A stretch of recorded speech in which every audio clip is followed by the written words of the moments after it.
ГСП онлайн. Городские новости сейчас.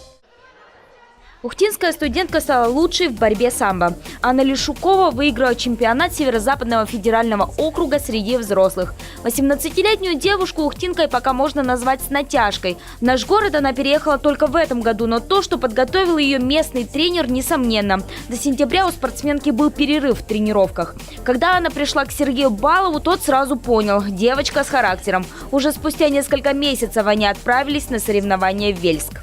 Боролась по юниоркам сначала, первый день. Вот. Она проиграла там, где победительница первенства мира в финале. Уступила ей. То есть, как бы, там незначительно уступила, но тем не менее она уступила. И когда она уже пошла на чемпионат бороться, то есть по женщинам, она боролась в финале там, с мастером спорта из города Пскова.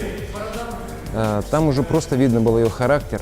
Соревнованиям предшествовали сложные тренировки. И Анна, единственная в секции девушка, выкладывалась на них на все 100%. Хоть и после переезда в Ухту ей пришлось немного сменить свой спортивный стиль. Изначально она занималась дзюдо. Но несмотря на все трудности, в Вельске девушка показала свое мастерство в самбо, став кандидатом в мастера спорта по этому виду.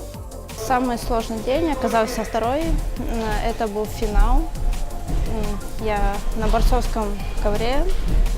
Мне пришлось встретиться с мастером спорта. Выиграла с счетом 5-0 в мою пользу. Что помогло выиграть соревнования? Прежде всего, вера в себя, упорство и уверенность в победе. Но наслаждаться достижениями Анне и ее тренеру некогда. Уже 3 января у них начнутся усиленные тренировки по 2 в день. Ведь теперь новоявленная ухтинка отправится на первенство России. Оно пройдет в конце января в городе Кстово.